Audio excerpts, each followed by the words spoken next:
everybody. Welcome back. Bigger, badder, better. Bigger, badder, better. Bigger, badder, better. The Chad Prather Show, Studio 22. Silent Herbert the Dead Deer. You know what we need to do? Mark, we should give like him a voice. Like we need to have a little, like to kind of turn him into a little puppet. We can make Party Foul stand back there and put his hand up the deer's butt. I'll do it. Yeah, a deer ain't got a butt. He got run over by an 18-wheeler. So my friend who is an Austin, Texas police officer, he's a Travis County sheriff, right? He pulled over and was helping some folks who had hit a deer. And they were in a minivan. And helped them pull the deer off the side of the road and helped them, make sure their van was okay and all that stuff. And the guy, he asked him, he comes running back to the patrol car and he's like, hey, man, that deer's pretty fresh there. I mean, we hit it. You got any problem if we just load it up? And that's some pretty good meat there, And he was like, just wait till I drive off. He got loaded up the deer, man, that he hit. I've loaded up a few off the side of the road. No, you haven't. It's been a long time ago. Really? Yeah. They were real fresh. My other friend, who's a Border Patrol agent, when he was living down in Laredo, Texas, he was coming to meet me. We used to always get together in San Antonio because it was kind of a central place for all of us. And he'd come up from Laredo. Our buddies go down from Austin. And then we'd get down there and we'd hang out for the weekend, whatever. So a couple of years ago, we were going to meet down there, and he was driving this big Ford F-250 down there in Laredo. And he had one of those big, it was Chad Patton. Yeah. And he had one of those big old ranch front-end bumper deals right there, and he hit that deer doing about 100 miles an hour, and it filleted him. I mean, it just skewered him. I mean, there was nothing left. Just bloom. So anyway, yeah, that's that. That's the end of that story? That's your deer story? Yeah, that's my deer stories. Okay. I could tell deer stories all day, though. Yeah. I could tell a lot of hunting and fishing stories. Let's tell some fishing stories. That's real entertaining. They're true. Oh. They're true stories. There was... talk about golf after we get through talking about fishing. When you just drink that water, did you put your tongue in the hole first? I gave it a good tonguing. What is wrong with you? I did not. Mark, I know that you've only watched Steve eat one time, but it's really disgusting when he eats, like if we're traveling somewhere. Like he likes to to hold his food. He likes to touch all of it. I used a fork today. Like he'll take chicken wings and he'll just hold the whole buffalo wing in the palm of his hand like this. Suck the meat right off Or he'll of it. eat it, and then he'll just put the bare bones in his hands, and he'll just hold them like this. And I watched him the other day. He had some French fries, and like you take the tip of the French fry and you dip it in the ketchup or whatever, and then you eat it. He has to touch the whole fry. Like he deep palms it, grabs them all, and just smears them around in the ketchup like this, and just eats. That's probably true. He also holds the fork like a child, like a caveman. He holds it like this. You know what I'm saying? It's Neanderthal, man. I know when. Are you going to cry? No, I know when to hold it right and when I don't have to. Oh, Lord have mercy. Good gosh. It's a fork. I'm eating. Your family failed you. Oh. I love your mom. It's turned into a counseling session. You're hurting my feelings. I know. I get nitpicky feelings. with Steve. I live on the road with the guy. You know? He picks on me. Yeah. I do the things that bug him the most. Yeah. Were you If I had an empty glass, I would do it right now. Were you ever a big deer hunter? Speaking of that. I don't know about a big deer hunter. I hunted a lot of deer. Yeah. I killed a lot of deer. I don't hunt deer. I'm not a deer hunter. That's not my thing. I've done it. I didn't kill Herbert. God rest him. But I don't like getting up at 4 o'clock in the morning to go sit in freezing weather in a tree and see nothing. I usually always waited till everybody else was coming off their stands, say 10:30, 11 o'clock in the morning, and that's when I would be going out. And they're like, you're not going to kill nothing, and 30 minutes later, I come back with a deer. So I got a friend of mine who, and I say he's a friend of mine, we lost touch, but he went deer hunting for the first time as an adult, and they told him, they said, if you shoot the deer, we'll hear you. We're just over the rise. We'll come load it up on the truck or whatever. So they hadn't been gone 30 minutes, and this deer comes out of the edge of the woods there, and he shoots the deer, and it falls over dead. He climbed down and looked. He couldn't find the bullet hole. He was like, I know I shot this deer. It's laying here dead in front of me. He couldn't find the bullet. He'd shot it right in the rectum. Oh. He shot it right in the rectum. And that's why he couldn't find the bullet hole. That'll kill him. Yeah. Shot it right in the rectum. So he was embarrassed. Like he knew the guys were going to come back and they were going to be making fun of him because he shot it in the ass. And so he was going to shoot it again while it was down on the ground. The guys came out that's where he killed it. And so he's like, they came over the rise too fast. And so they were making fun of him. And then he took it to the taxidermist, to get the meat done and all that stuff. And the guy was looking at it in the back of the truck, and he's now, where'd you shoot this deer? I don't see a bullet hole. He's like, just take the damn deer, get it off the truck. He drove off. That's pretty funny stuff. That is funny. Poor deer. Poor deer. Poor deer. Do you like good deer eating. meat? I love deer meat. Do you? It's got to be done right. Now I have a son that hunts, so he brings me deer meat. Yeah. I'm gone. I wasn't at home during deer season. No. Maybe 3 days. The only thing I miss is fishing. We don't get to fish enough. Nope. We're going to change that. Our buddy Mark Hansen that has road armor, we're going fishing. Let's do it. He loves to fish. He goes to all the great places, too. He loves to fish.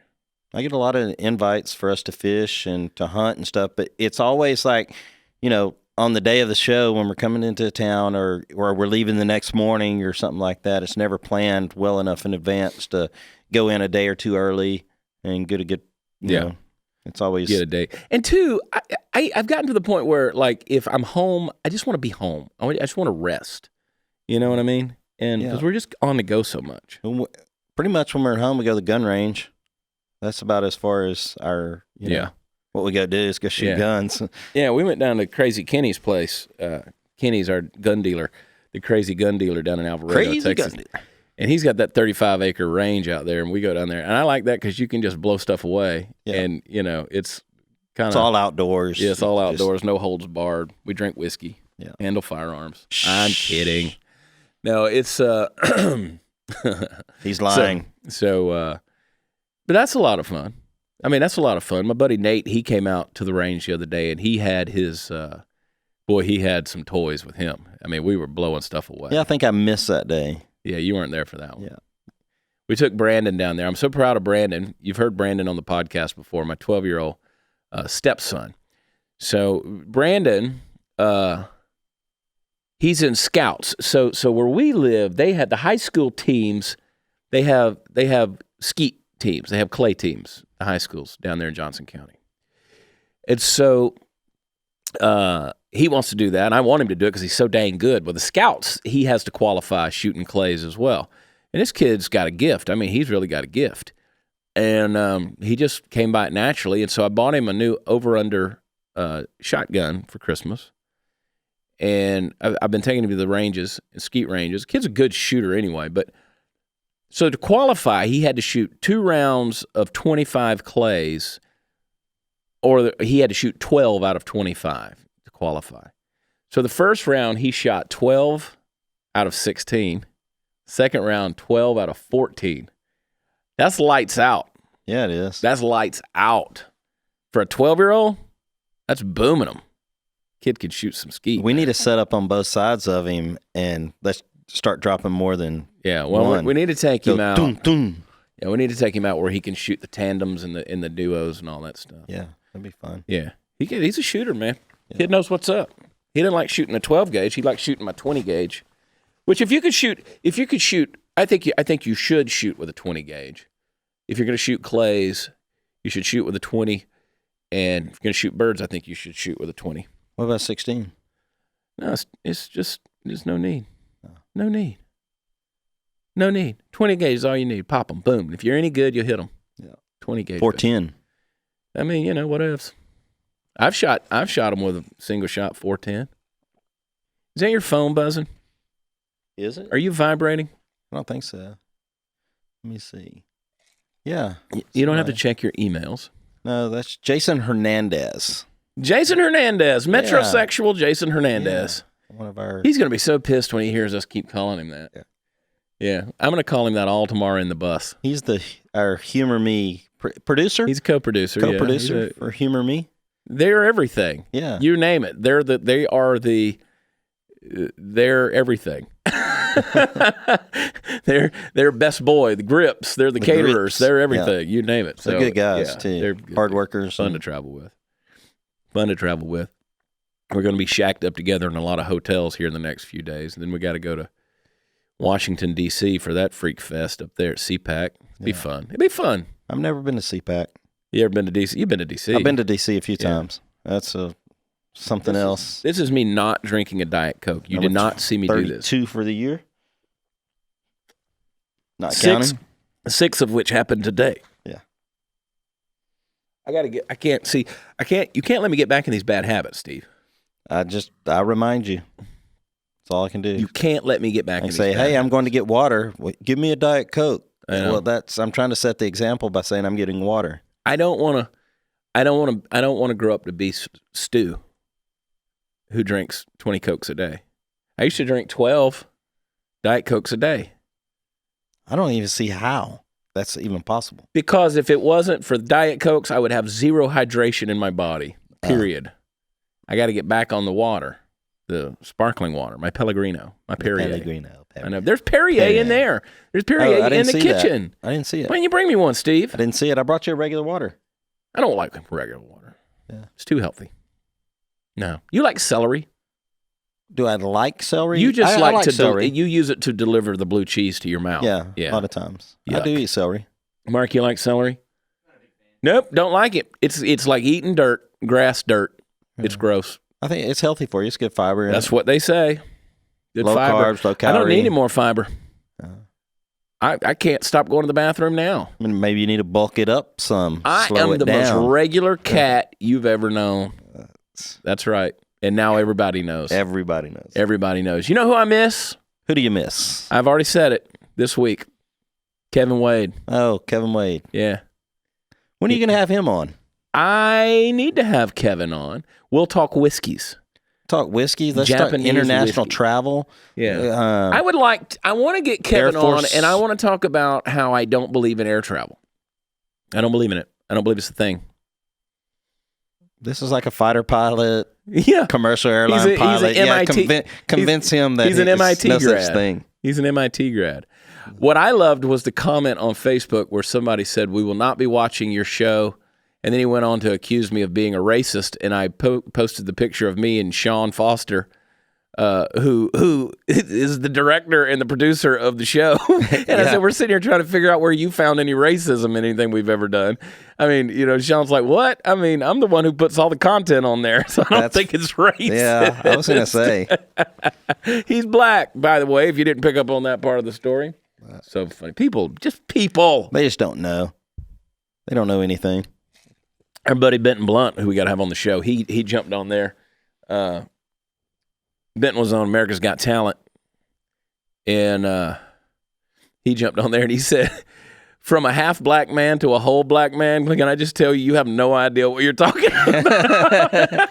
He's a African. He's a African. He says, from a half black man to a whole black man, let me just tell you, dude, you don't know what you're talking about. You're accusing Chad of racism. That's funny. No, my thing on that is if one of my good friends told me that I was racist, I'd pay attention. If they said something, if I'd just said something or did something or whatever, and somebody who actually knows me looked at me, let's say Sean looked at me and said, that's racist.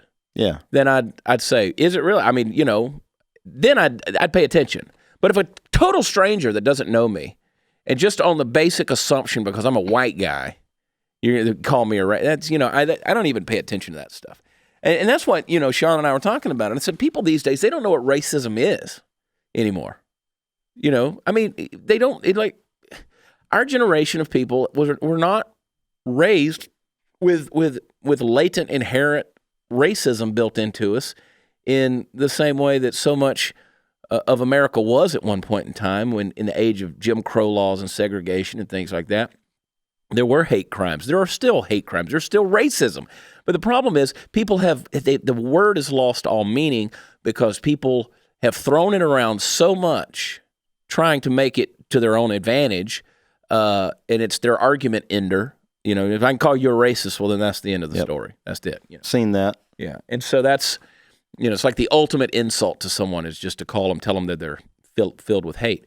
And so what happens is you lose the meaning of real racism because it's all of a sudden it's lost its import at that point, you know, because so many people have called what's not racism, racism. And, you know, we're honest. On this show, we're honest. On Humor Me, we put an honest perspective. I mean, we traveled around with a Jamaican and a Hispanic. I think we're pretty. My agent is Cubano and gay. My manager is Jewish. I think we're pretty diverse. Very diverse. With everything we do. Mark is completely white. Yes, he's the white guy of the group.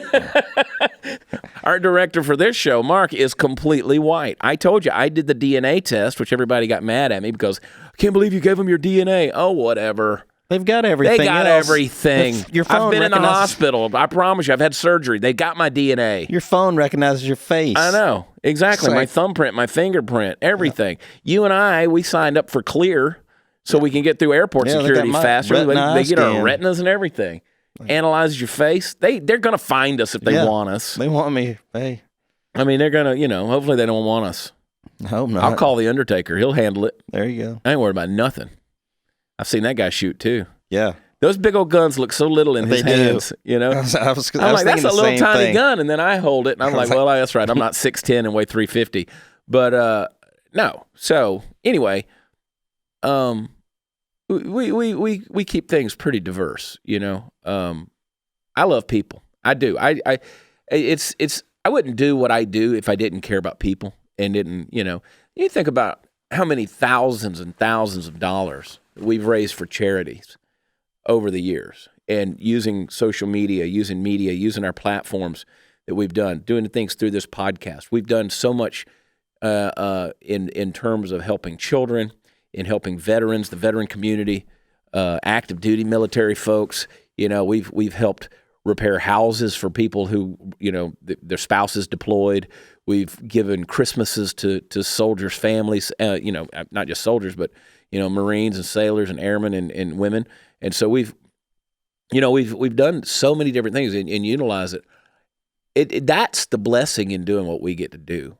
Is when we go to these, you know, they go to these shows and you get to hug people's neck and, you know, tell them that you appreciate them and those things. And I think for the most part, people get that. And if you don't see it, then you haven't been following us long enough. Nope, sure haven't. Because we wouldn't be doing what we do if we couldn't give back. And that's been one of the things that we've done. So I can tell you, we don't tolerate hate. We don't believe in it. And, you know, we try to do everything we do motivated by love. But we're going to make fun of you. That doesn't mean we hate you. I don't care who you are. I don't care if you're straight, gay, black, white. I don't care. I'm going to make fun of you because that's what we do. Yeah, you make fun of me all the time. I know. I know. Mark's just getting started. Poor Steve. But you guys know, who's always going to be the first person to take care of you. Oh, I know. Yeah, you know. Always. And that's going to be, you know, that's like Jason, metrosexual Hernandez, was telling me in Nashville. He's like, dude, you're spending too much money on us. He's like, I want you to be careful with it. And I'm like, no, I'm taking care of you. You're here because of me. I don't want you buying your food. I don't want you buying your drinks. I don't want you paying for, you know, you're here because of me. I'm making money off of you. So I'm taking care of you, you know. See, that's the thing. Jason and Sean and those guys, they make money for me. So, of course, I'm going to take care of them. You make money for me. Yeah. You better sell a lot of merch. I'm making a lot of money for you. You do make a lot of money. I'm making a lot of money for you. You sure do. I try. We've you know, just on simple things like selling merchandise. You realize how much merchandise I didn't sell before you came along? Yes. You know, it shows. Exactly. I mean, because who was going to sell it? Who was going to do it? I mean, if I didn't have anybody who was going to take care of it, then now I'm out at a merch booth having to deal with it. I don't want to be at the merch booth out there. What's been great is, you know, lately I've just got to be in charge of it. Yeah, you've had other people and so working. Other people selling it. And but I'm right there to help them out. Yeah, and you're push that along. Good at what you do. We were talking about that before we started recording this thing. You're good at what you do. If you weren't good at what you do, I wouldn't let you do it. Well, thank you. Thank you very much. But no, it's been fun. I love people. I love being able to get around people and have a good time. And that's the thing, we talked about on a previous episode talking about social media. Sometimes social media makes you want to hate people because they just get vitriolic and rude. You ever get your feelings hurt? Do I get my or have you learned to just hurt? No, I don't get my feelings hurt. Like if my wife came to me and was disappointed in me, I would be disappointed in myself. Here's the thing. So if I grieve you, if that means you have to care about me. Grieve is a love word. I'm going to teach you something, Mark. Grieve is a love word. If you lose somebody that you love, you grieve over them. If you lose somebody, you read something in the news, you might feel sad for the family or whatever, but you didn't know that person. You're not grieving because you didn't love them. You didn't know them. It was not your loss. So for you to grieve me, I have to care about your opinion. I care about your opinion. I care about the people close to me. I care about their opinion and their thoughts. If that's why I said earlier, if a friend of mine comes to me and says, you need to correct this, I'm going to listen because I care. But some stranger on the internet, nah. How long did it take you to get? It gets old. Like Graham Allen still can't handle criticism. Yeah. Graham's a baby. Criticism's it's tough. I mean, you have to have a tough skin and learn. I kind of, I'll skim over. I give Graham a hard time all the time about that. I'll skim over stuff where some of the videos I'm in and stuff like that, and somebody makes some comment, and I'm like, really? Yeah. And it's like, so I've learned to just skim over. I was like, I don't know this person, so well, Graham watched it. We had dinner last week, and Graham, he and our wives were there too, and he was talking about only 3 times he said that it really ever get under his skin. Some people, but it kind of blew up and kind of jumped in his face, and he said, and I talked to you on all those occasions because I needed somebody to kind of walk me through it a little bit. And, you want everybody to like you, but they're not going to. No. They're going to get online. They're going to call you a racist. Haters are going to hate. You're not a real cowboy. Exactly. Those are the ones that crack me up. I'm like, they don't even know this guy. Exactly. Your stance is all wrong when you're at the range. Oh, they're going to tell you everything. Yeah, I'm like, really? The worst thing you could post on any of that is yourself shooting a gun because they're going to tell you everything you're doing wrong. Yeah. It's funny. Or how you're holding a gun or whatever. Oh yeah, it's tough for me too because I'm left-eyed and right-handed, and I have all kinds of fun shooting. We'll shoot with both eyes open. No, it's not that simple. No. It's not. I went back. I was going through some pictures on Facebook the other week, and just going back through some old stuff, and I was like, yep, somebody's going to dig these up at some point in time and try to make a beef out of them, Were you in blackface on Facebook? Or? No blackface. But I did go as a dead Osama bin Laden to a Halloween party years ago. That was okay then. Yeah. I put the turban on my head, and I'm pretty good with makeup, so I put the bullet hole right here in my forehead and put some of the fake blood in there and had my beard. I mean, a big long beard. You could do that a while back. These days, maybe not so much. Might catch a little criticism. I'm still happy Osama bin Laden's dead. So, I can celebrate that fact. Yeah. Hey. But, so I did that. And then my buddy Brian, I actually ran into Brian yesterday, AT&T Stadium. He has this vintage Native American headdress that goes all the way down. It's like a 6-foot headdress. And I took a picture of myself one time trying that on, and everybody lost their freaking minds. How dare you put that on? Whatever. If they've seen some of the things I put on. Yeah, I know. Especially when you wore that dress. Yeah. Yeah. That was a weird It's on night. Facebook, too. That was a weird night in New Orleans. Yeah. They were throwing balls at my face. I've been in drag. Yeah. I wore makeup one time. I'm wearing makeup right now. Yeah. Thanks to Kay. Yep. Special K. Special K. Well, I'm still wearing makeup from today's earlier show. I'm no makeup. But no, I don't get it. I mean, this again, people are addicted to the outrage. They're going crazy over things. And I know that people, they look at me and they say, well, you make your living complaining. Like, what are you so triggered about? And they call me a snowflake and stuff like that. And again, I engage in observational humor. I rant on topics. And the whole point is the rant. That's the humor in it, is the complaining about things. I am not legitimately offended when someone walks down the street with their pants sagging. I will mock you for it, and I will feign offendedness just to make the joke, but I'm not truly, you look like an idiot. Yeah, I'll make a joke about it, but I really don't care. No. Wear your pants however you want to. Right. And like if you keep your Bluetooth headset in your ear, or even better, if you're wearing those giant monster headsets with the wraparound microphone these days. Those are truck drivers. And Don't mess with them. And you're going into the Walmart, walking around talking on your headset like you're, an NBC sports analyst, like you're Jim McKay in the agony of defeat. And so you're doing that. I'm going to make fun of you. Like that's just, to me, it's just, I can't stand people who walk around talking on their Bluetooth deal, Or on an airplane talking on their phone. I know. Chad Prather. Everybody.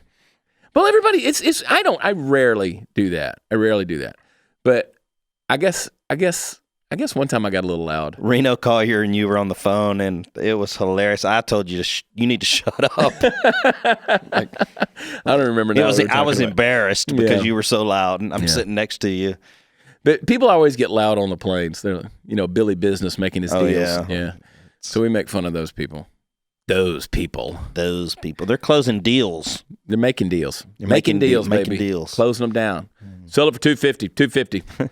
We'll have to take it up to $500,000. Dude, your phone's not even on, Bernie Sanders. Now, how many? Speaking of being offended, how many Democratic presidential hopefuls do you think the party's going to have? I think they're going to have like 30 candidates. Everybody's running. They're going to slaughter each other. They'll focus on about 20, 25. It's going to be funny. There are people coming out of the woodworks I didn't know existed. I mean, it's ridiculous. And they're all going to do it. I think Michelle Obama's going to run. You think? Yep. I don't think so. I think she will. I hope she does. I hope she does just add to the circus.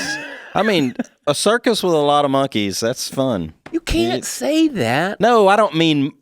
No. About Michelle Obama. I didn't say that about her. Circuses, it's, this guy. A barrel of monkeys. It'll be a laugh. Party foul Steve.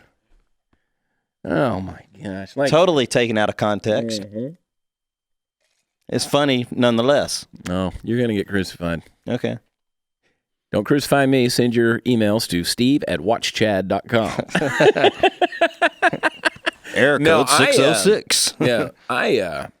I think it's going to be interesting to watch, and I think that again, the MO of the left is to devour their enemies these days. You can't just disagree with someone; you have to devour them, and I think they're going to do that to each other. I really think that, and everybody's throwing their hat in the ring. Elizabeth Warren, Cory Booker, Kamala Harris. There's who do you think the most electable woman on the left would be right now out of the ones? I don't know that exists. I don't know. It's scary. It is scary. It's scary. I'm not against a woman president. No one is. But I'd vote for Nikki Haley right now. I would too. That's of course the only person on the right that I'd vote for Sarah Sanders. I would too. Yeah, I don't want to look at Sarah necessarily, but I would vote for her. You're going to get crucified for that. I love Sarah, but it's Chad at WatchChad.com. I think Sarah's a lovely woman. She's a very, very smart, lovely woman. Yeah. But no, I don't know. That's a hard one because I don't care for any of these presidential hopefuls. Just because they're trying to out-radicalize each other. Like, who can come up with the wildest, craziest ideas now, And it's just weird. So it's basically the left's turn for the Democratic Party to implode on itself. Well, it's already done it. I mean, the Democratic Party fell apart with the nomination of Hillary Clinton because after Donna Brazile came out with her deal on Politico saying that Hillary basically bought and paid for a a bankrupt DNC. She bailed them out and got the nomination, virtually undermining everything Bernie Sanders had done. And in running, when it ended his deal because Donna Brazile called Bernie on the phone and said she's going to get the nomination. I mean, she's basically bailed us out here. She's going to get it, and Bernie's question was, can she win? Is it guaranteed she'll win? And so, even after all that, Donna Brazile said she was afraid to walk near her windows because she didn't, she was in fear for her life after all that stuff. So which is a pretty odd thing to say, I admit, but I think the whole deal imploded then. I think it fell apart. It's in shambles. The DNC is in shambles. The DNC does not know who it is. It doesn't have a platform. Their only platform is we hate Donald Trump. That's all they have. We hate Donald Trump. And that's not a platform. Tell me what you're going to do. Abortion in a third trimester, that's your platform. That's what you're going to go with and then ultimately Ralph Northam comes out and talks about newborn babies, which is infanticide. And so, what are you going to do? I think Como will probably attempt to run, which is scary. Because here's a guy who just signed into law the ability, proposed a bill to abort someone right up at the day of birth. That's crazy. Pure lunacy. That's not a platform. Murder, abortion, whatever you want to call it, I call it murder, is not a platform to run on, They want to call it women's health, women's rights, blah, blah, blah, blah, blah, blah, blah, blah, blah, whatever. But all they know is we hate Trump. At the end of the day, that's it. Okay. But I brought it up on a recent episode. Tell me one thing Donald Trump has done in his presidency. Tell me one action he's taken. Yes, I know he said some crazy things. He's tweeted crazy things. He's Donald Trump. He looks at the world like a billionaire looks at the world. He doesn't live on the same planet. And he breathes rarefied air. I mean, here's a guy who's lived his charmed life all the way up until he became a front runner in the Republican Party for president. And then they had to crucify him because he's got so much dirt on everybody. Nobody wanted him to be president because they didn't want him spilling the beans. But he hasn't spilled any beans. He hasn't gone out there. He's exposed a lot of things, but he hasn't done anything that's not pro-America. Nope. He's in fact, most of his policies, most of the things he's done have been very moderate. Very moderate. I agree with that. He hasn't been hardcore conservative. He's been very moderate. He's given them what they wanted. They wanted the DACA deal. He gave them a DACA deal. All he said is, "Give me $5 million for a wall," and they're like, "No, we're not doing that. We're under no circumstances, we're not going to do that." They all advocated for it at one point in time when it was somebody else's idea, but now that it's Trump's, you can't do that. So we're going to shut down the government again? Yeah. I don't know. It'll be interesting to see. He's going to get a wall. He's going to build a wall. It might be 20 feet long, but there will be a wall that's going to get built. I think so. Yeah, he'll do it's it. Not the whole wall, right? It's a couple hundred miles. Well, we already have thousands of miles of wall already, don't we? I don't know. We have fences. And when I say wall, I don't necessarily mean the Great China Wall. Yeah. I mean, I'm talking whether it's fences or I think they should build a wall big enough and broad enough on the top that Alexandria Ocasio-Cortez's super speed trains can just ride on top of it and just shoom, and we just kill two birds like that. There you go. Yeah, because we're not going to have any combustion engines left. No airplanes, build no air wall travel. All the way to Hawaii. Yep. And I think they need to build a wall. They need to take a right. They need to go all across the southern border. And they need to take a right and run it up just west of L.A., run it up just west of Sacramento. I-5. Yeah, basically run it up the 5, just San Francisco, run it up there. They can have some places like Eugene and Portland, Oregon, and they can go on up to Seattle. And yeah, careful, we're headed up that way. I know. Yeah, enemy territory. Yeah, but no, that's not a platform. So what I've said over and over again, if somebody wanted to win the presidency, and let me just say, Donald Trump has changed American politics forever because now he came out punching in a way that he didn't care about mainstream media. He didn't care about political correctness. He He's a counterpuncher. You punch him, he's going to knock you out, and that's what he did. He still owns all those networks. And when I mean owns them, they're talking about Trump 24/7. He is a cash cow. Yes. And they have to admit that. He's a cash cow. If you turned on MSNBC, if you turn on CNN right now, I promise you they're talking about Donald Trump. That's all they're talking about.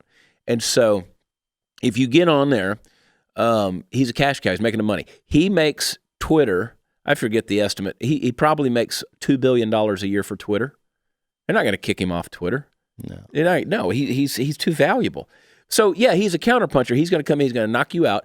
But he's changed American politics forever because now everybody's got to be that way. You got to come out and you got to steal the attention, and that's why I say if somebody wanted to win the presidency, what they do is, I think, you go in there, you do all the same things Donald Trump has done, you just be nicer, more official and political, and just be a little bit more of a statesman or woman, and you come in there, but you do all the same stuff Donald Trump has done. Record unemployment for minorities, record employment for women, and diversity, and man, been an incredible economy, job growth, I don't think GDP. they can do it without being the way that he is. Well, I've always said he's like a laser pointer to cats. He gets on there and he says the things, and the hands up here doing this, and down here he's doing work with the one you can't see, getting things done. So, but I think Trump comes out in 2020 and just makes marijuana legal, and then boom, everybody loves him. That's what Kamala's saying now too. Kamala, Calamine, what? Kamala. So her deal was that make it legal, but she did it in college, blah, blah, blah. She's doing it right now. Yeah, I agree. Yep. She's high as a kite. Nancy Pelosi's high as a kite. She's on something else. Hers is, she's on some speed. She's on prescription drug plan of some kind. That chick, she's loaded for bear, dude. Xanax or she something. Got the vodka company working. I shouldn't say these bad things about old Nance. Yeah. Anyway, it's fun to make fun of them. It's fun to make. I don't like to make fun of people. It's not nice. Yeah, whatever. Whatever. Vince Moreno, he'll be with us for the next week. We're going to make fun of him. Make fun of him. Yeah. He can hold his own. Yeah. He's funny guy. He'll make fun of you. That's for that's right. He doesn't let up.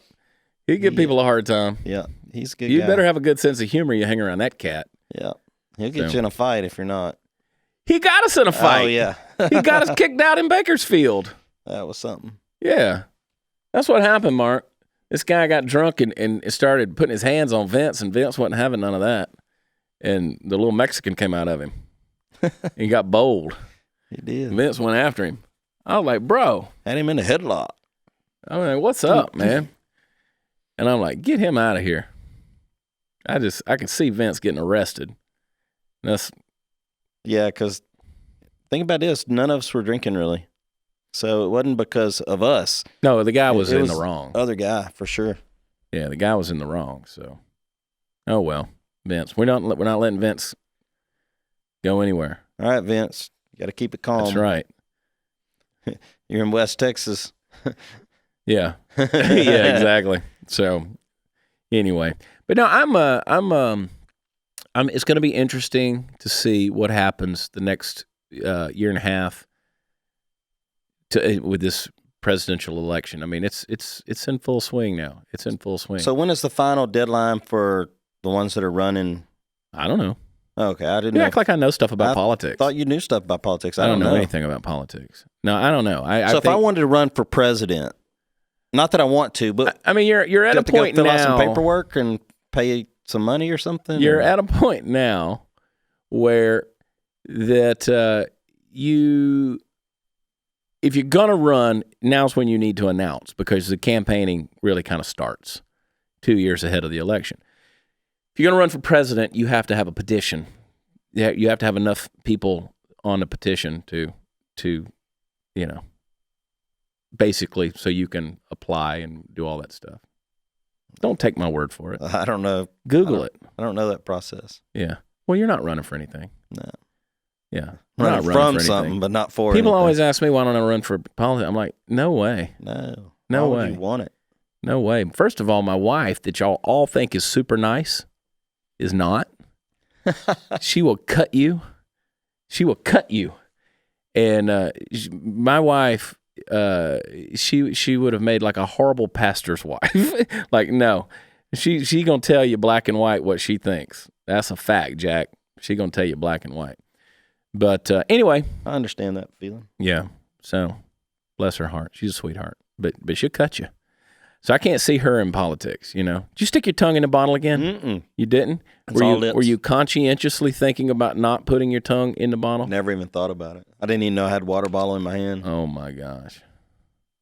You really are a train wreck. Yeah. You're a mess. The Chad Prather Show, Studio 22. I wish you guys could... this has been the inaugural week of shows for us. So this has been good. And... we're going to be coming back next week. We got some special guests. We're going to be hanging out in here, getting it done. I love that. So these are temporary studios. This is the temporary, which I'm perfectly fine with. I like it over here because it's nice and quiet. It's not a chair for me back there, though. Steve, it's not all about you. I know. You could sit on that cow skull right there. Oh, yeah. You could do that. That would be comfortable. Yeah. For a minute. We need to get one of those little fold-out chairs. You know, you could... You want the massage chair in here, though? Yeah, I want the big massage chair that's in the the makeup room.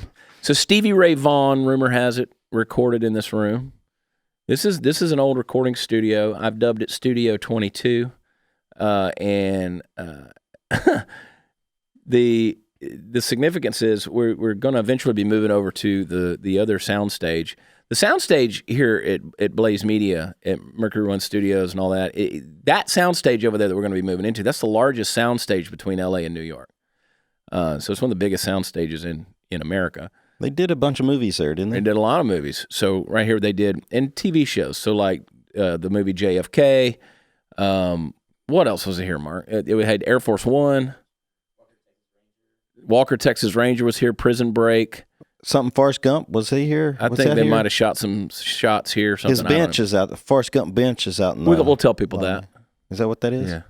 We'll tell people that. Yeah.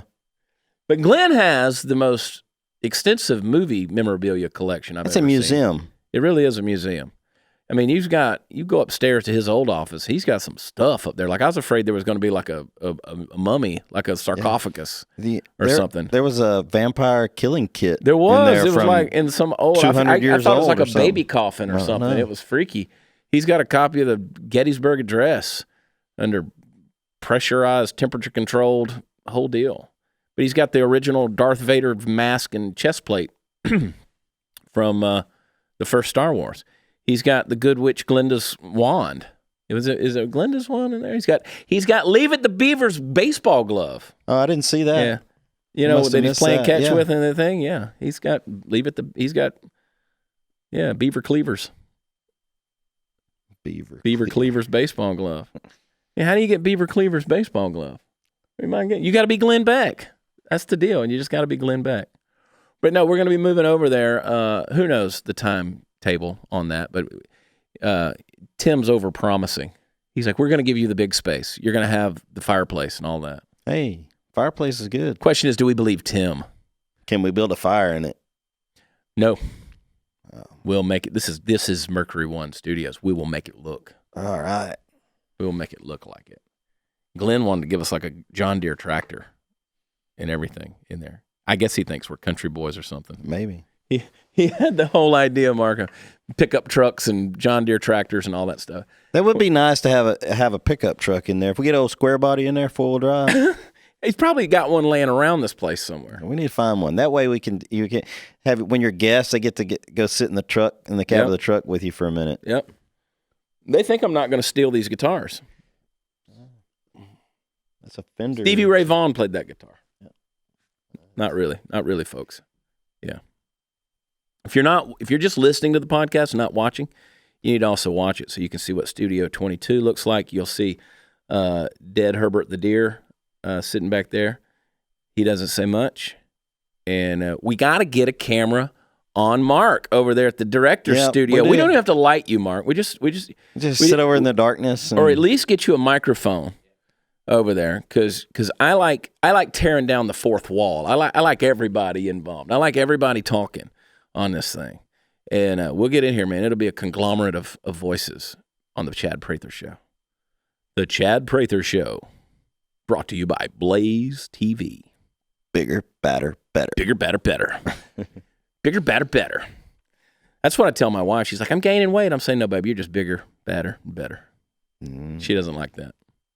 Sounds like a, McDonald's I know. thing. Bigger, badder, better.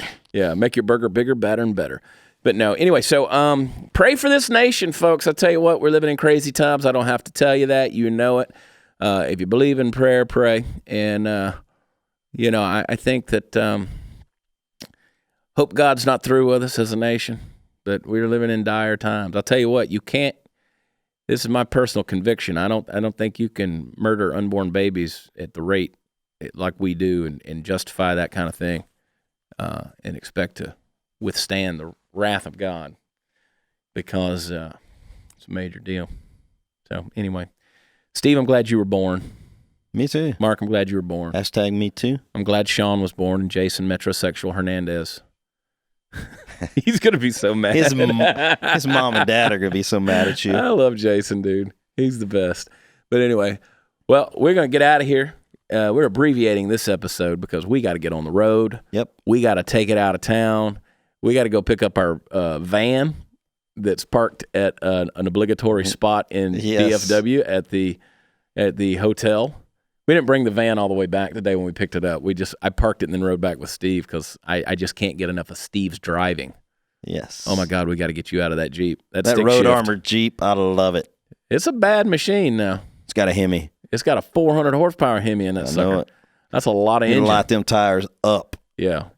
And he was scaring me today, man, because it's all rainy and nasty. Hydroplane everywhere. Yeah.